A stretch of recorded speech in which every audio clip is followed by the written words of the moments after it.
Welcome, everybody. This is my second lecture on Aristotle's Nicomachean Ethics, often just known as the Ethics. What I wanted to do in this second lecture is just talk briefly about something from Book 2 that I didn't talk much about in the first lecture. I have returned the discussion question responses through Canvas announcement. They're attached to that announcement, so make sure to look those over. As I did previously, I added some of my own additional comments and did some editing, but you should have what you need there for those questions. But there's one other thing I wanted to talk briefly about, and then some of the things in Book 3 that I think help us to see and understand the kind of level of specificity of Aristotle's thinking. Since he's trying to be a realist, as we've said, he's trying to account for, real life situations, the complexity of real life situations, how every situation is ultimately different, how complex human behavior is, and human experience, and how that fits into his discussions of virtue and morality and so on. So there's a number of those things in Book 3. And then I want to talk about the table of virtues and vices that I made available to you, because I think it has its own kind of things to tell us about Aristotle's ethics, his views of virtue. I know that we've already talked about virtue being the mean between extremes. That was also in the discussion questions. But there are some other things that we can kind of glean from this table of virtues and vices. So I'm going to talk briefly about that. It was taken from the text. It doesn't appear anywhere in the text itself, but it was drawn from the text. And then just kind of briefly mention something from Book 10, which we're not reading, obviously. And then finally, again, give a little preview of what we're going to be doing starting next week. Finally getting to Thucydides' History of the Peloponnesian War. And I know I've referenced it quite a bit because it was something that was very important, extremely important for this part of the world and for Greece overall. And that in addition to that is the historical backdrop for all the things that we have been reading. And so when we get to the Thucydides, we'll actually see a historian's attempt to describe and discuss the war, his approach to doing so, etc. So we'll get into that. So just again, the thing from Book 2 that I wanted to make sure people were clear on is this distinction, one of a host of distinctions Aristotle makes, as you know, between moral and intellectual virtue. He's focusing a lot on moral virtue, especially early on in the ethics. Moral virtue, as you know, and discussed in the discussion questions, is acquired largely out of habit, right? It's a function of how we are conditioned by our environment, in particular by adults in our environment who need to be role models, etc., as well as the larger community, the government, the laws that exist, etc. The focus there is really on habit because Aristotle says that young people do not have the maturity to engage in kind of moral deliberation, right? To engage in any kind of deep level thinking about morality, not just questions about what is virtue and et cetera, but why should I be a good person? What does it mean to be a good person? How do I respond to particular situations? We have habits that certainly can help us to do the right thing. But with young people, obviously, the goal is doing the right thing, not necessarily knowing why it's the right thing or exactly what it is, right? I mean, we're really focused on recognizing that young people don't really have the ability for that yet. And any of you have tried to reason with young children about moral issues, you know that you end up getting sort of an infinite regress of question and answer. Every answer you give, they ask another question, etc. Jean-Jacques Rousseau talks about that in his large text on education called Emile, and comes to a similar conclusion that Aristotle, does here. As we get older, obviously, and are more mature, Aristotle seems to suggest age 18 is the level at which people are really mature enough to really engage in what he calls intellectual virtue. And intellectual virtue as a tool for being a virtuous person. And intellectual virtue involving reason, rationality, right? And something that he calls practical wisdom, right? You don't have intellectual virtue and wisdom when you're younger, right? Because as I said previously, you don't have the intellectual capacity. In addition to that, you don't have the life experience. And that's why I mentioned that Aristotle says that politics is not something for young people either, right? So we hope that young people develop the right kinds of habits, early on in their lives to get them sort of on the right path, to doing the right thing, even though they might not understand why, right, or be able to really reason for themselves.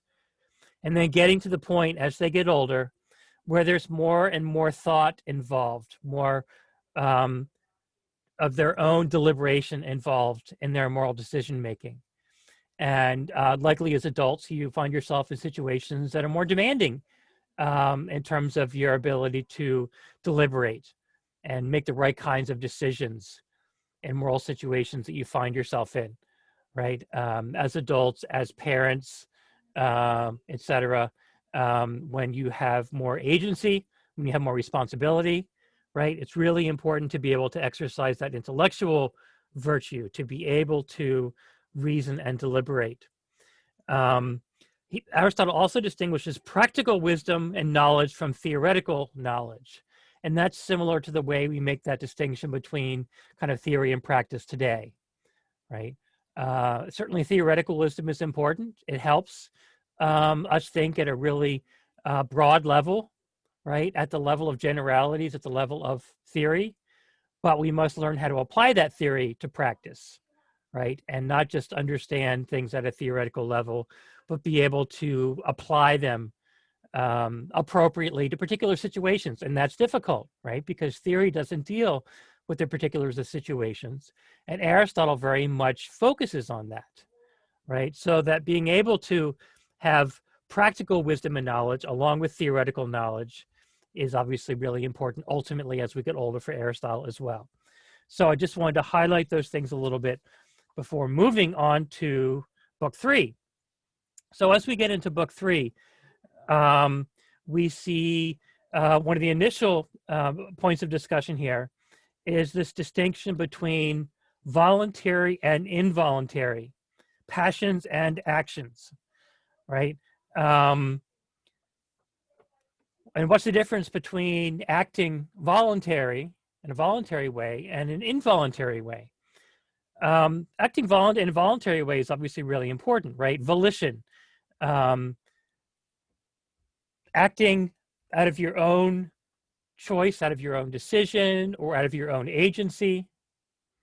Younger people, again, it's not necessarily going to be choice and deliberation, but their own agency, their habits, right? Being able to perform those habits, if you will, in a way that's voluntary. And so things that are voluntary need to be obviously in your own control, right? They have to come from within your own agency. And those are the kinds of things that we tend to cast praise and blame on, right? The things that are voluntary versus things that are involuntary, right? The things that are not in your control. When you're in a situation when you're forced to act or not act in a certain way, and it's that control is sort of coming from without rather than from your own agency. So he talks about also acting under compulsion, right? If people act in a way that is inappropriate, that seems to be unvirtuous, but it was voluntary because they acted out of compulsion, we typically don't blame them for that action, or maybe blame them a little less, because as Aristotle then goes on to say, many actions are mixed. There's a voluntary component to them and an involuntary component to them. And again, this is Aristotle really getting into details of particular situations. Even as you look at moral theorists into the 7th, 18th, and 19th centuries, many of them, especially those focused on logic and reason, seem to talk about morality and virtue and ethics at a very high level of generality. They don't really get into questions about the particulars, right? You're supposed to figure out for yourself how to apply a certain moral precept. I think I talked previously about Immanuel Kant and his version of the golden rule, right? Do unto others, etc. You have to figure out what it means to apply that in particular life situations. Aristotle really set up another precedent here that other moral theorists have followed. And I think that it tends to be the dominant mode of thinking about morals and ethics today, by taking into account particular situations and the challenges, difficulties of applying moral precepts, moral principles to particular situations, right? So he gets into these kind of mixed situations where there's a voluntary element and an involuntary element. So you might be, blameworthy in some sense of, your action or inaction, but maybe not so much in another sense. There's an example here that I think is particularly helpful and thinking about mixed actions, those that have a voluntary and an involuntary element. And he talks, for example, about acting when you're inebriated, right?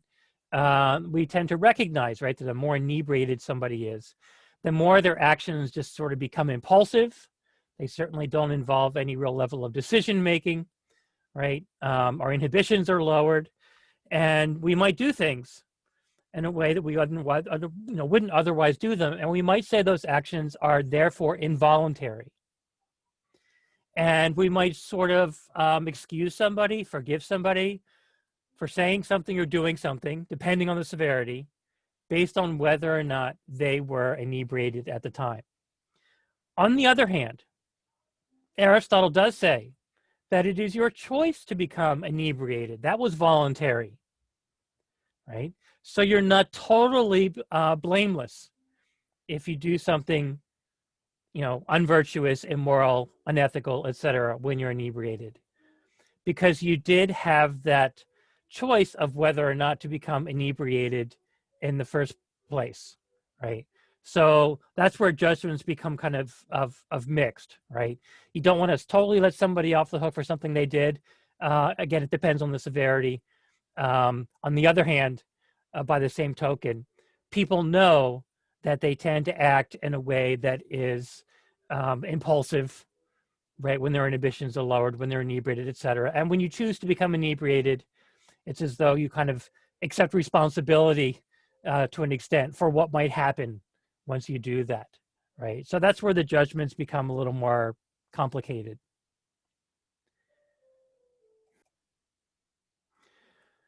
Okay, so that's near the beginning of book 3. And again, Aristotle does get into a lot of other kind of particular situations, etc. We won't necessarily go into that here. But the most important thing to take away from this is Aristotle's attempt to recognize, right, that every individual is different, every situation is different, etc. And appealing again, unlike Plato, appealing again to, as he says, what reputable people tend to say about these issues, right? And doxa, we use that term in doxa, right? Reputable opinion. So when he talks about, voluntary versus involuntary, compulsory, ignorance, choice, deliberation, etc., he will focus, at least initially, on how we use those words, how we use those concepts, and what they mean, etc. And he will go on to maybe challenge or question sometimes the way people use those terms and how they apply them. But for the most part, he again is focusing on those kinds of situations that people are familiar with. It's a different approach to thinking about how you might, as a philosopher, as a public intellectual, as we might say of Aristotle, like Socrates and Plato. How you try and use your knowledge, your understanding, etc., to help improve your society, right? And there are these different approaches, right? With Plato, it's kind of imagine a perfect society, maybe one or necessarily, I should say, one that you can't ultimately achieve, but try and work towards it. And that can help you to see the flaws in your own society, right? To kind of move beyond what might be the potential blind spots in your own society or limitations, etc. It is difficult because, you know, if you're constantly trying to at least work towards perfection, it can be really frustrating because you know you're not going to achieve it, etc. And because you're trying to figure out how do you actually move towards an ideal society, given the society that you live in, right? There are not a lot of directions on basically how to do that. Excuse me. Aristotle's approach, again, is different, right? He's kind of assuming that the society in his day, and again, he's focused mostly on Athenian society and I would say other similar Greek city-states. He's kind of assuming that it basically has figured things out. It's basically moving in the right direction, right? It has at least a basic understanding of what justice is, what virtue is, what morality is. You know, otherwise he wouldn't constantly refer to reputable opinion, what people in his own day are saying about these kinds of things, right? That does help in being able to give directions for people on how to, you know, improve themselves. You don't have to make this leap to some kind of an ideal, right? You can just kind of hone things in a little bit. The downside to this is if your society really does have blind spots. And an example often used is that slavery was kind of taken for granted in Aristotle's day. Now remember that slaves were tended to be people from other societies, other city-states that were your enemy that you defeated in war, and then they would be enslaved, or a certain number of them would be enslaved, etc. That was common. But it did condone slavery, and it did condone other things that we would find very problematic today from a justice kind of standpoint, a social justice standpoint. And the way Aristotle is talking about virtue, and this is where, again, we can refer back to Plato. You know, Aristotle talks about virtue in terms of different kinds of virtue and virtue for different kinds of people, right? So that you can be a virtuous slave owner, let's say, to Aristotle, or a virtuous slave, a virtuous wife, right? And we'll talk about a hierarchy there that's really important to grasp. But remember that Plato didn't really want to get into that sort of idea. He was focusing on the essential nature of virtue and what it was, in theory, at least, for everybody, right? So he's taking a different sort of approach there. And we might say there's value to Aristotle's approach and recognizing that virtue is going to be different in different situations. On the other hand, by taking that approach, it can legitimize or lead you to kind of look past injustices in your own society if you have come up with a way of defining what it means to be a virtuous slave owner, right? Rather than challenging the grounds of slavery itself, which Aristotle doesn't really do, right? And ultimately the ethics, many people argue, ultimately does provide a justification for slavery here, right? So there are pros and cons to both approaches, right? Plato's can sort of make you look at something other than your own society, make you imagine a better society, so that you don't take for granted the conventions of your own day. On the other hand, it's hard to figure out how do you improve your society and moving from what exists to some ideal.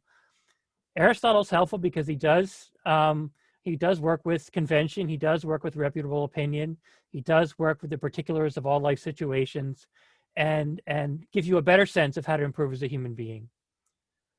But he doesn't really give you a way to fundamentally critique your own society, right? Maybe in little baby steps. But certainly the fact that it becomes a justification for things like slavery might lead us to want to question, this approach of Aristotle. Um, and that's not to say that Plato's approach is perfect, again, either. But I think it is helpful. One of the things that we'll talk about when we get into the Peloponnesian War is the way in which conflicts between peoples can open your eyes to the way other societies, those other people live their lives. There are different ideas about morality and virtue and justice. There are different conventions. There are different ways of dealing with certain kinds of human behaviors. And those can be eye-opening, right? I mean, it's really been argued that if you look at some of the major steps societies have taken in terms of, progressive movement forward, it's often through interactions with other societies who are different and maybe more progressive on certain kinds of issues, right?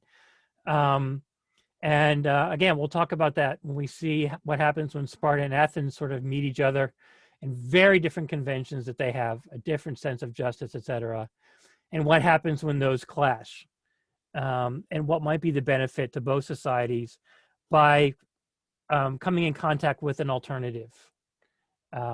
Even it's one that you might initially disagree with. It can be very eye-opening. If you look at, for example, what came out of World War I and World War II, and kind of thinking about World War I specifically, many people who fought in World War I had never been out of their larger community, much less out of their state or out of the country. They found themselves in Europe, right? And very different places, people speaking different languages with different traditions and different conventions, different kind of behaviors, maybe in some ways different ideas about justice and morality. And people will, if you read about World War I, people talk about how eye-opening that was, and how it made them think about their own society, what they took for granted about their community back in this country, right? And about our ideas about justice and morality, about our laws, et cetera, and coming in contact with something very different. So there is a value with that. There is something that positively can come out of those kinds of conflicts that, again, we'll talk more about a little in the future. Ignorance is the next thing that Aristotle really focuses on in book 3. And notice he says that ignorance can sometimes be an excuse for behaving unvirtuously and sometimes not. It depends on the kind of ignorance, right? And again, this gets us into the difference between the particular and the generality, right?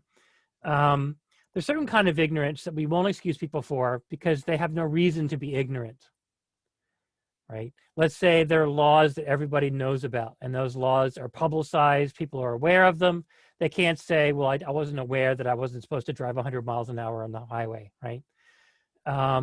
It's why it's particularly important, and people have stressed this too, within a democracy, right, that we are aware of what the laws are, right, and that we have a role in making them, so they can't be used against us in an unjust kind of way.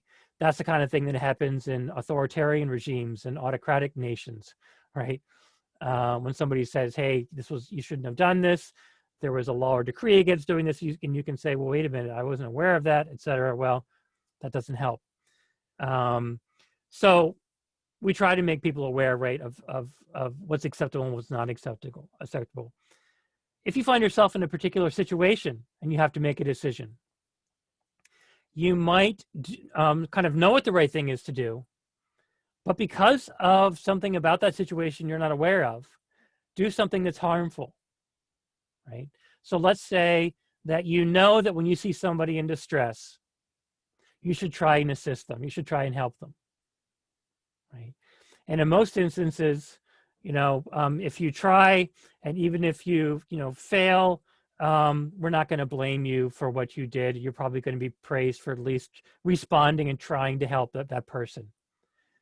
But let's say there's a situation where you are trying to help that person and you're not aware they have a certain medical condition and you make things worse rather than better, right? If you were not aware that they had that medical condition, particular condition, and there's no reason you could or should have been aware, right, and you end up harming them, you're not necessarily going to be blamed for that or condemned for that, right? Because you just didn't know that. It's one of the reasons that, right, people wear those medical bracelets to tell people that they have maybe a really bad reaction to a certain drug or something like that that might kill them. That the person who's treating them knows not to give them whatever that medication is, that they have an allergy or something like that, right? Or some other kind of physical condition. So that we can not get in those kinds of situations, but it does happen, right? So again, Aristotle's trying to recognize that particular situations really do make a difference, right? Plato doesn't really give you a way to kind of figure that out. He doesn't get to that level of detail that Aristotle does here. There's also willful ignorance, right? There's also situations where you could or should have known something was the case and you just chose to ignore it, right? Again, willful ignorance is the term we often use for that, right? And in situations like that, you are going to be blamed, for doing something if your ignorance seems to be willful ignorance, right? If there was something about the situation you were ignorant of, but you should have known, like any responsible person would have tried to make themselves aware of whatever it was in that situation, right? Aristotle next talks about choice, and notice that he focuses on choice in terms of what we can accomplish. He says we don't choose about things that we can't accomplish. Things like, wish, we might talk about. I wish such and such was the case, but those things might not be in our control, right, to realize those things. And so choice and deliberation are typically deal with things that are in our control, right? And he says we don't choose about or deliberate things that are not in our control because we can't do anything about them. On page 15 of book 3, he gives a little summary of deliberation that's kind of interesting. First, he says we deliberate not about ends, but about means. For the doctor does not deliberate whether he shall heal, nor an orator whether he shall persuade, nor a statesman whether he shall produce law and order, nor does anyone else deliberate about his end. So he says, we take the ends for granted and deliberate about the means to achieve those ends. And I would say in many life situations, that's the case, right? And certainly he gives some particular situations here in which that seems to make sense. However, I think there are times in which we need to deliberate about the ends, about our aims and goals, right? Because perhaps we need to rethink them. Maybe they're doing us harm, right? Maybe they're problematic in some way. An example that many people might use today is thinking about the American dream and what that means to people, especially what it means in terms of what you accomplish, what you achieve, what you acquire, right? That you have to have a home with and 2 automobiles and this, that, and the other thing. And that's what, people kind of have as an end that they try to achieve, that motivates them to work hard, study hard, etc. Well, I think, and at least to a certain extent, many people have come to an awareness that American dream is not ecologically sustainable. The environment will be destroyed if everybody is pursuing an American dream that involves utilizing natural resources and creating pollution and those kinds of things. And that maybe that's an end, an aim, or a goal that needs to be rethought. Now, other people will say that that's sacrosanct, that you should never question and challenge the American dream, that everybody should be able to achieve that. But I think certainly when you look at the way our own country has used its natural resources and the amount of pollution that we have created, if every nation on earth had done that, we would be in a situation where there'd be a total disaster. I mean, it's just not ecologically sustainable. And if you talk about the American dream and spreading the American way of life around the globe, again, not sustainable to do that. So there's an instance where we might want to rethink one of our aims or goals and say, maybe there's something else we should think about, and revision, rethink that American dream. So there are times in which I think we should not just think about, deliberate about our means to achieve ends, but think about those ends as well, right? I think ultimately Aristotle realizes that, but I just think that there are many times in which we seem to take our ends and aims and goals for granted, and we're going down a path of destruction, and we just kind of plow forward without looking at what's happening, how achievable that aim or end is, whether or not it really is desirable, whether really we can necessarily anymore really see it as something that is positive, etc. So I just wanted to mention that briefly. There is a more of a summary a little farther down on page 5. He says, it seems then, as has been said, that man is a moving principle of actions, right? Actions that involve praise and blame, virtue and the lack of virtue, etc., are involved, that you're your own moving principle. You're the agent of your action. Now the deliberation is about things to be done by the agent himself. Right? By he means the moral agent, the individual who's acting. And actions are for the sake of things other than themselves, right? Because our actions tend to be about, and we deliberate about them as means to achieve ends. Again, and he says here, for the end cannot be a subject of deliberation, but only the means. And there is what I wanted us to kind of be careful with that.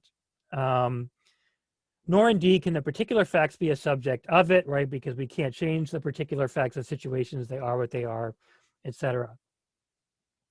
And again, this is where I think looking at the particular life situations we find ourselves in and who we are as individual human beings, plays a major role.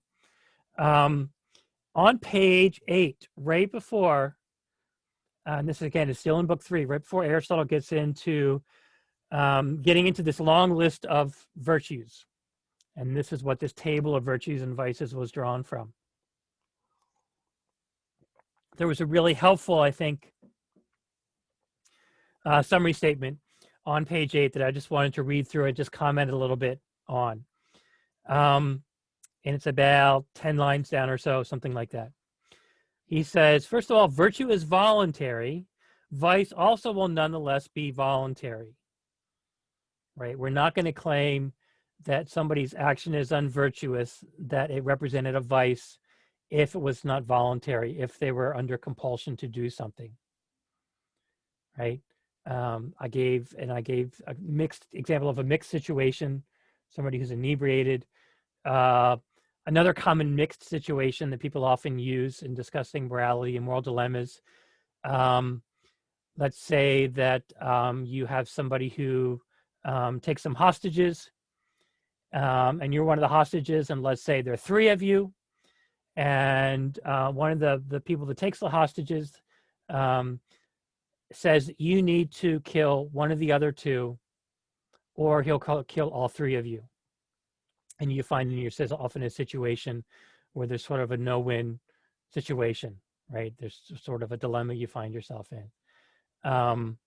In a situation like that, again, that the ultimate choice you make and the action you make ultimately is, we would say, compulsory. Yes, you might, if you go ahead with it, you might choose to say, okay, kill all 3 of us. But if you do find yourself choosing, you make that particular choice, but you might not be blamed for that because you are compelled by that hostage taker to choose which of the people to kill. You might really regret having to do that. And I would say in just about all instances, you might question yourself and say, why did I pick this person over that person, right? Those are the kind of things that, can be difficult to deal with if you're a survivor of that kind of situation.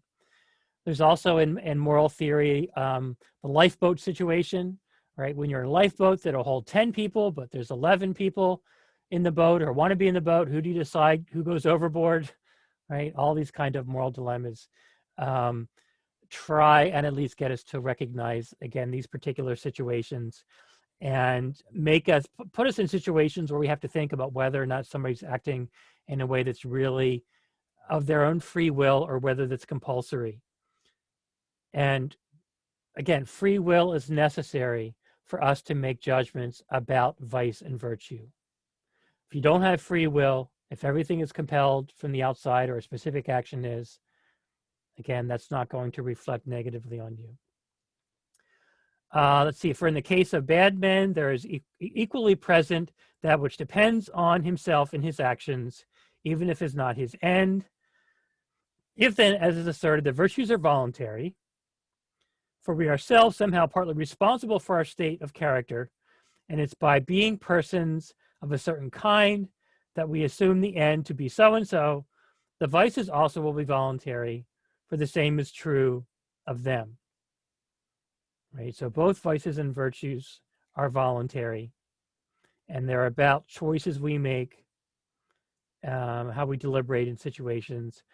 Then he goes on to say, with regard to the virtues in general, we have stated their genus and outline. And again, this shows his kind of philosophical method here of analyzing, breaking things down, categorizing them, etc.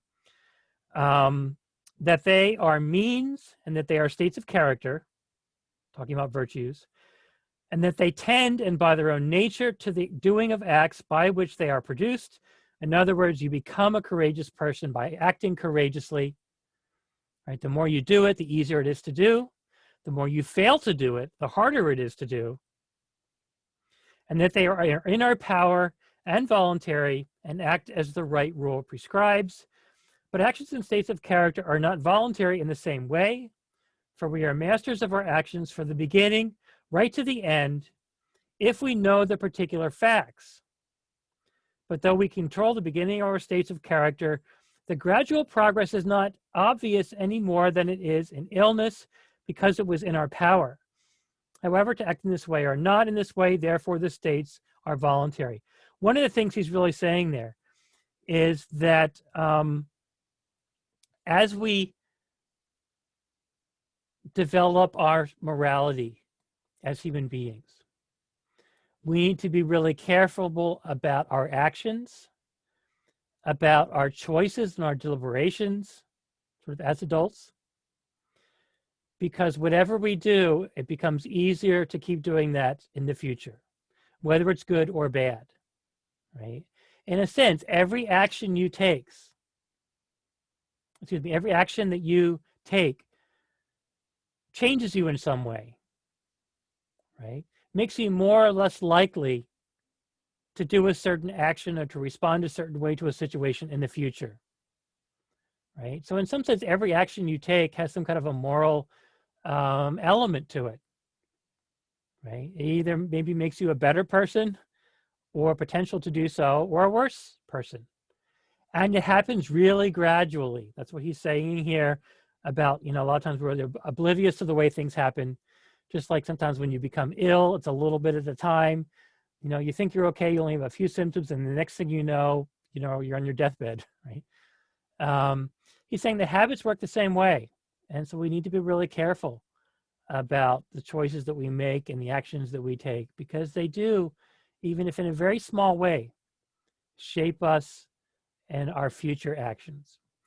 One thing I would want to say here that I think is maybe somewhat problematic here is that we get into this question of Aristotle saying that basically before age 18, you're not really ready to really deliberate, to make decisions, moral decisions. And part of this is because, again, he's recognizing how complex real situations are and all their particulars.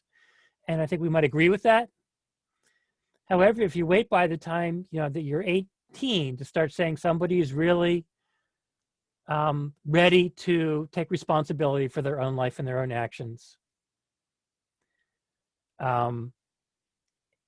your character is at least fairly well established by the time you're 18. It can be really hard to change the habits that have accrued over time that are largely the function, again, of the adult world, of your parents and community members, larger family, etc., and the kind of behaviors that they have encouraged in you and that you have developed and that have become habits, right?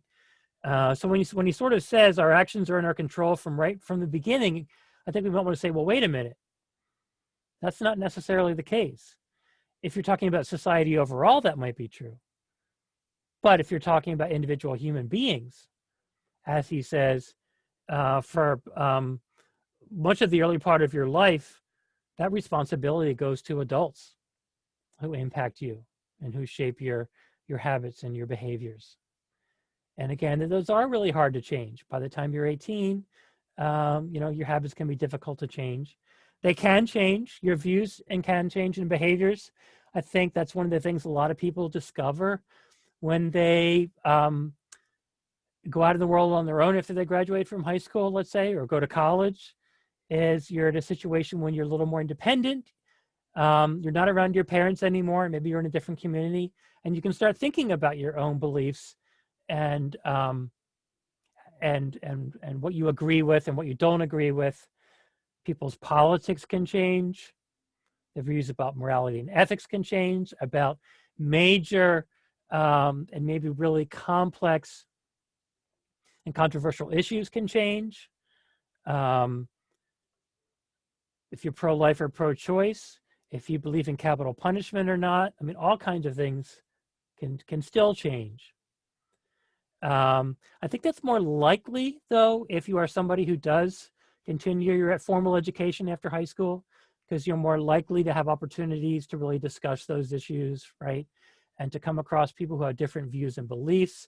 And obviously, colleges and universities are settings designed in a liberal arts manner for you to actually do that. If you don't do that, you might end up living in a community and wanting to live in a community with people that agree with you and have the same beliefs, right? If you're conservative or liberal, you might think about whether or not you move into a community, that's conservative or liberal, right? I'm sure we all drive through communities. Certainly as we approach a presidential election, we see signs in people's yards that basically tell us what their politics is and might think about whether or not we want to live in that community or not, right? Those kind of things do happen. So you might be less likely in a situation like that to have your views change, but it can happen, right? That's why Thomas Jefferson wanted everybody to have basic literacy skills, so you could continue with lifelong education, even if you didn't continue with formal education after high school. But I think this tricky situation still exists, right? That Aristotle doesn't really address here, of how you might be clay and really moldable by outside forces when you're younger, but as that clay starts to harden, it becomes hard to change your views, and you might be unwilling to change your views, and it becomes more painful in some ways to change your views, right? Many college students have the experience that I had when I was in college, where my views on certain issues changed a lot, and I came home and my family would always discuss social issues and political issues of various kinds, and I found myself the outsider, and that was kind of difficult for me. And right, people always talk about different kinds of topics they discuss around the dinner table, especially at Thanksgiving, right, when you're with extended family, and what you discuss and what you don't discuss, and arguments and those kind of things that can make what's supposed to be a pleasant situation very unpleasant, right? All those things kind of figure into this issue of how our views are formed, and are we open to changing them and listening to other viewpoints? How easy or difficult it is to change our views as we become older and older, right? It does become more difficult. And you see that in voting patterns, right? I think that's very clear in research on voting patterns. So there was a summary that I think is helpful. I wanted to raise that question about, when do we go from being like clay that's moldable and where it's up to the adults and they're the responsibility to shape us morally, and how and when does that gradually become our own responsibility? Do we become people whose choices are voluntary, they're not compelled by adults and by the situations that adults put us in that condition us in certain ways, right? And Aristotle was a behaviorist in important kinds of ways. And some of what I've been talking about, especially in terms of habits and behavior in the adult environment, that's very much a behaviorist way of thinking. And also in de-emphasizing our reasoning capacity when we're younger, in particular, is a very much a behaviorist way of thinking, right? It's outward behaviors you judge people by, not their thought processes. There are different reasons for that, maybe in behaviorism historically than in what Aristotle's talking about, but nonetheless, the focus is really on the outward behaviors. A couple of things I want to talk briefly about, and then we'll turn to the table of virtues and vices. I mentioned a little while ago, this question of dilemmas and how often we might find ourselves in moral dilemmas, right? Where you've got a choice between two things and you've got to act one way or another. Aristotle is a little more willing to acknowledge that real life offers those situations, certainly than Plato was, right? Plato, again, is talking about a real general level, so things are a little different. He's definitely being more theoretical, certainly more so than Socrates was. But he doesn't get into what happens if you find yourself in a dilemma, right? He basically just says, if you know what the right thing is to do, you'll do the right thing, etc. Well, great, but how do I apply that in real life situations? That's where Aristotle's helpful. And he does recognize those dilemmas, right? When you've got a choice, maybe that hostage situation I talked about, or the lifeboat situation, right? Whatever choice you make, somebody's going to be hurt, but you're forced to make a choice one way or another. You might think very carefully, did I make as much as I could an equitable choice, right? If you're in that situation and you're one of three hostages and the hostage taker says you have to kill one of the two people and one of them happens to be a family member, and what choice do you make? Do you take the life of the non-family member over your family member?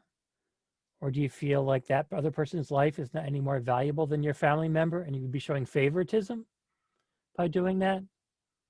Right? Those are kind of things that are real difficult. And those are the decisions people have to make. I'm currently watching Ken Burns' documentary on the Vietnam War.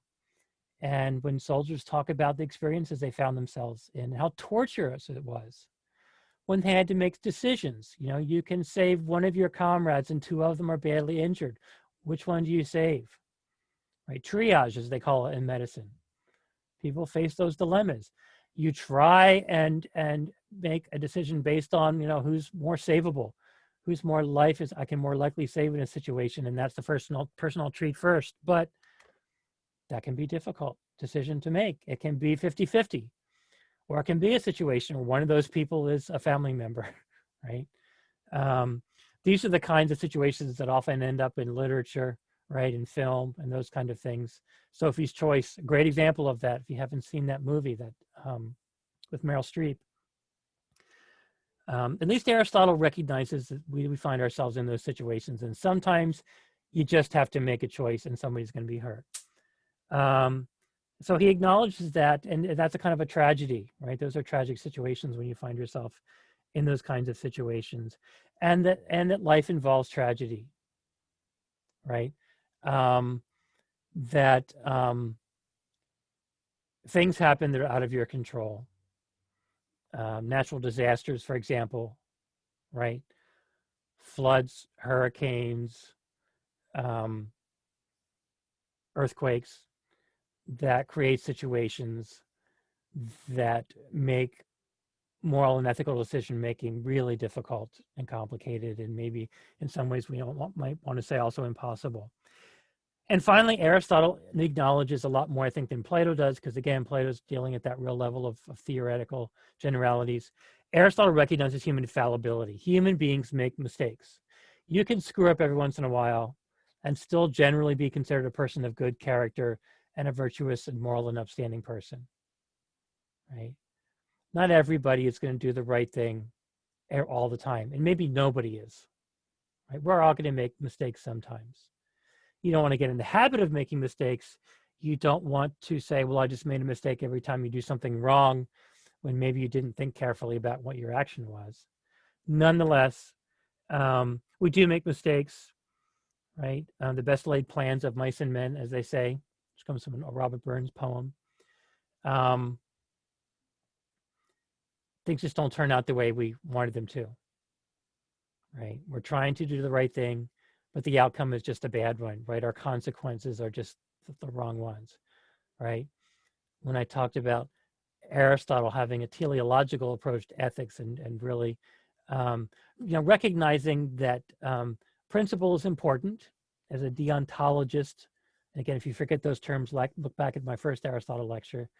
Deontology has a focus on principles, and yes, those are important, but we have to kind of project outcomes onto our actions and think, what is the consequence going to be if I do a certain thing? And sometimes, you play out all the different possible results that may follow from an action, and something happens you just didn't foresee, and there's a tragic outcome, right? You're not necessarily going to be blamed for that. So let's turn here to the table of virtues and vices that I posted for you, drawn from book 3 on some of the later chapters in Aristotle's Ethics. So you'll see there that there are the 3 columns. We have mean, which is the virtue, right, which is the middle way, the idea of the golden mean, of never doing anything in extremes, etc. All of that can be traced to Aristotle and people like Aristotle, and that emphasis certainly in Western culture on that golden mean kind of idea. You see it also in mathematics and geometry, and again, I mentioned how mathematics and geometry were influential on Greek thinkers. And that you have the extremes, there's the excess of a certain kind of behavior, and there's a deficiency. And those are the 2 sides of the actual virtuous action, which is the mean. So I think you could, if you look at most of those, they probably are similar to the way we might use this vocabulary today, right? We have courage, which is the mean between an excess of courage, which we call rashness, and there's some other terms that we use for that too, and a deficiency of courage, which we call cowardice, right? We have temperance, right, which is kind of a virtue that kind of means in and of itself kind of not acting in a way that's extreme, in extremes. And again, you can see all of the different virtues here in that middle column. And then the far left column is the sphere of action or feeling. What kind of actions or feelings do all these basic virtues deal with? You can see that there are 2 virtues for getting and spending, a minor and a major, 2 virtues for honor and dishonor, a minor and a major. I think that's important. There are a couple things I want to say about this table that tell us about Greek society. And again, Aristotle kind of takes these things for granted about Athenian society and about reputable opinion, and that again, most people's opinions and views are probably relatively on target. First of all, these are in a hierarchy. You notice that courage comes first here. You'll notice that the first virtue Aristotle discusses in book 3 is courage. I think that focus on courage reflects that even still in Aristotle's day, Athenian society, as with most Greek societies, still privileged and we're focused on kind of warlike behavior, aggressive behavior, and even using vocabulary we used to talk about war-like behavior when they talk about politics and what it meant to have enemies that you want to defeat, right, etc. It's also true that of the more valuable kinds of courage, the kind of courage that would really single you out as somebody who was to be celebrated, are more likely the kind of things that males could participate in females. The kind of courage that was most celebrated would be courage on the battlefield, or maybe courage in certain kinds of situations you might find yourself in as a politician or a statesman, right? courage where you wield a lot of power and have control over a lot of other people's lives. That's going to be something much more likely for males to find themselves in than females in Athenian society in Aristotle's day. And we might even say to an extent on our own society today, even though less so. There will also be things you would more likely to find yourself in a situation to control if you're a citizen than if you're a slave, right? And notice also here, look at getting and spending. I mentioned that there's a minor and a major virtue here. For the minor virtue, you have liberality, prodigality, and illiberality. Essentially, there are two kinds of generosity here. There's generosity that's relative to how much you have to give, that anybody can partake in. That's kind of for everyone. That's there he has getting and spending, minor. And then there's major getting and spending. It's sort of only for elites and the very wealthy, right? And that virtue is magnificence. That's somebody who donates a lot of money to the state to help build a new navy, right? Or a new building or building project or something like that. Only the very wealthy, who again are going to be citizens, much more likely to be males, et cetera, in the society, can ever think to achieve that virtue of magnificence. It's kind of a special virtue just for the wealthy, right? So these things, again, do tell us something about Greek society, right? We see that it is largely focused on certain kinds of virtues, that those virtues are more likely virtues that males could really participate in. There are different degrees of those virtues that males are more likely to be able to achieve than females or than to slaves. And then for the wealthy versus the less wealthy, yes, you can be generous. That's sort of what liberality kind of means here, right? Prodigality, right? The prodigal son, it means overdoing it. Illiberality means basically being cheap, not willing to give anything, and generosity is in the middle there. But there is that special virtue again, magnanimity for the people, or magnificence for the people who are very, very wealthy. Under honor and dishonor, there's a major and a minor as well. I would say magnanimity is again more likely something people in power can hope to achieve as a virtue, rather than the minor version of honor and dishonor, proper ambition, pride, that anybody could achieve. You could only really be magnanimous if a position to be magnanimous, right? Again, have authority, power, etc. One final thing here, look under closer to the bottom, sphere of action or feeling is conversation. The virtue is wittiness. The excess is buffoonery on one hand and boorishness on the other. Boorish is just sort of when you're, as the word there sort of says, kind of boring, not really engaging. Maybe you try to be, but you really fail at it. Buffoonery is when you overdo it, you act like a clown to get other people to like you, etc. Wittiness is really a classed kind of behavior. To be witty, you have to have a certain level of education, right? I think there's a movie called Wit that I'm trying to remember if it takes place in like the 18th century. I know if you look at literature around that time period, where you have that real kind of certain kind of morality, a classical kind of morality that really holds sway. Victorian morality, I guess it's typically called, right? That even women, if you were wealthy, would be educated enough to laugh at the right kind of jokes, to understand the jokes that the men would tell, etc. Right? That's what this movie Wit is sort of really about. Being able to tell clever jokes that showed that you were well educated, that were literate, right? and laughing at the right jokes, all that kind of thing. That's a classed kind of behavior that requires a certain kind of education that the vast majority of people in classical Greece are not going to have, and in classical Athens too, are not going to have available to them. It's only going to be male citizens who are relatively wealthy who can really become witty, right? And again, more likely males than females in Aristotle's day as well. So again, we see here that there is a kind of level of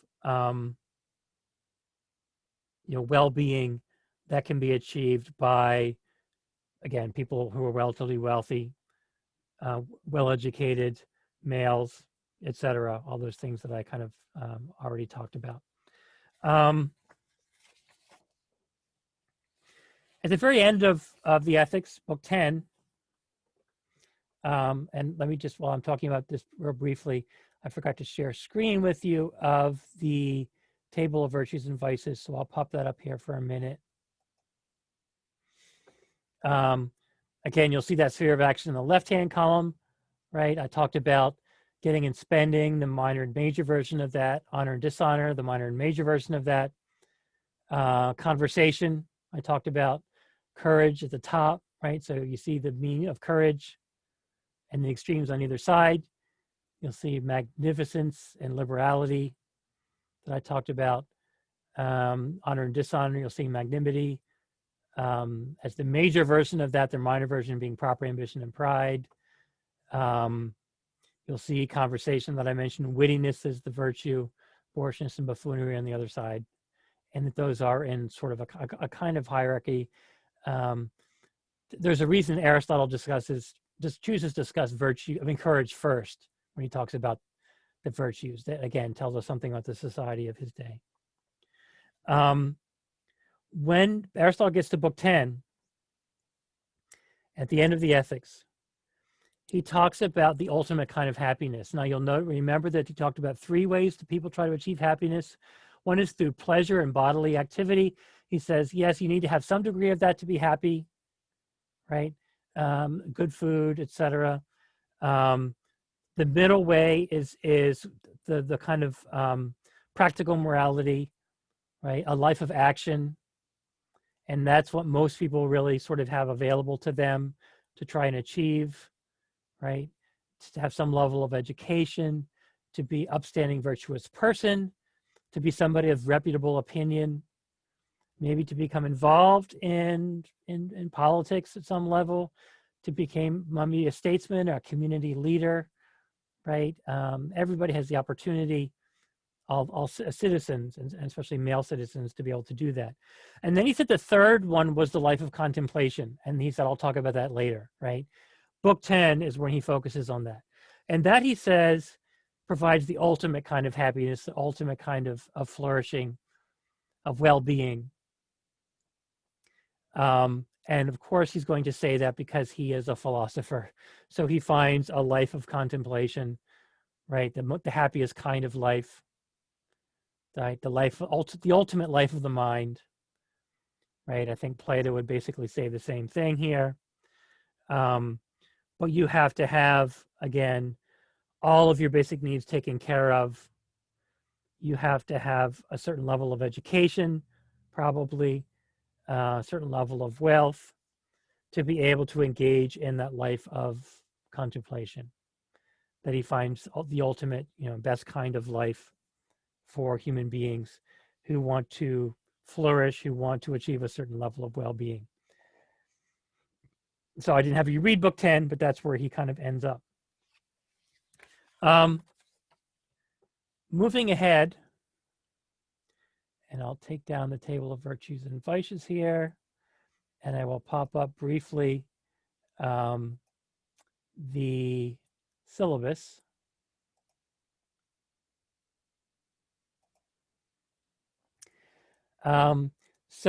Obviously the paper is due tomorrow, the first paper. Remember to check the parameters for that paper under the description, the syllabus, for what I'm looking for there. 3 to 4 pages, double spaced. You don't need an outside resource for this paper. You can just use the readings that we've done or one of the readings that we've done. Choose one of the paper topics that I've given you there that I've posted for that assignment. Starting next week again, we're getting into Thucydides' history of the Peloponnesian War. It's not the whole history. Thucydides' history, which he never finished because he died before he was able to finish it, is volumes long. I'm not having you read the whole thing. You need the particular version that I have listed here that's called On Justice, Power, and Human Nature. The editor of the text, and you'll see here if I go up a little bit, Paul Woodruff chose certain parts of the history of Thucydides' history of the Peloponnesian War because he wanted to highlight issues of justice, power, and human nature. And it is his particular translation.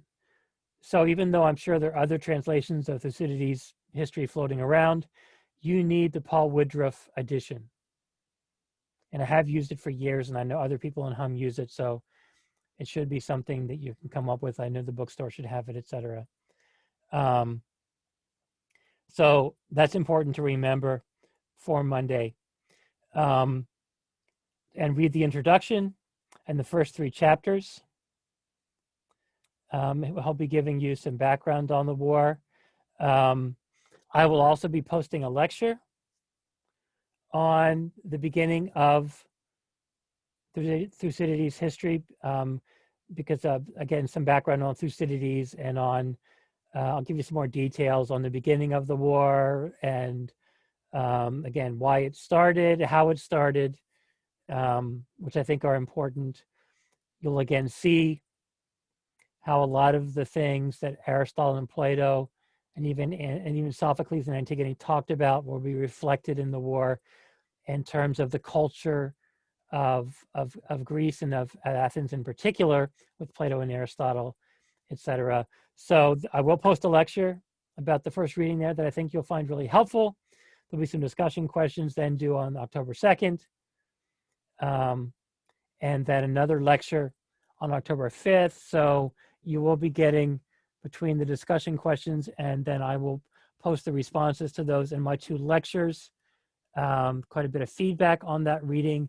And then I'll actually be doing a 3rd lecture on October 9 on Thucydides. So you have 3 lectures on that reading. There's a lot there. It's pretty dense, which is one reason I'm giving you 3 lectures. And there's a lot of historical context there.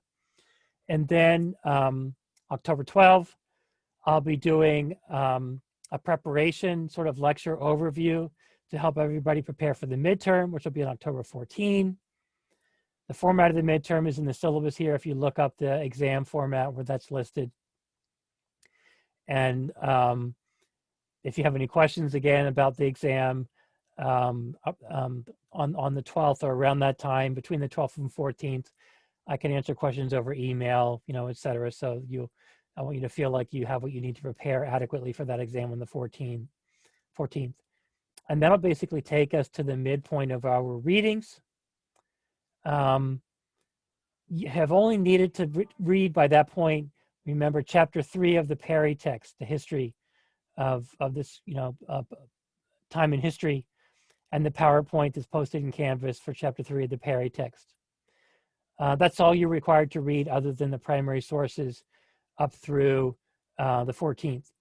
So if you haven't read Perry chapter 3 and looked at that midpoint, please do so. I think you'll find it helpful.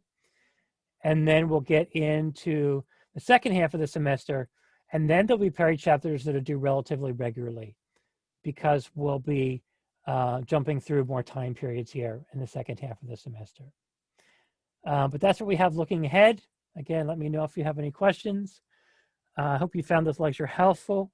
I know there's a lot of detail here, a lot of specificity. I did jump around quite a bit. There's a lot to talk about. So I hope you found this helpful. I thought people did a good job with the discussion questions that we had for earlier in the week. And the responses were good. Again, I tend to try to use student responses when I return those to you with some of my own comments. So that should be helpful. And I would say if you review my 2 lectures on Aristotle and take some notes and study those discussion questions on the Aristotle material, that should be what you need for Aristotle. There are lots of little details and things I didn't talk about that you don't need to worry about. Things that were not in my lectures and were not in the discussion questions, and that will be true for all of our readings, you're not responsible for exam. So just focus on my lectures and the discussion questions and you should be in good shape. So I'll see you again next week as we move into the Thucydides reading. Remember, the paper is due on Friday. It'll take me a part of the next week to get those back to you and to get some comments to you over Canvas, but I will do so as soon as I can after that point. So talk to you again soon.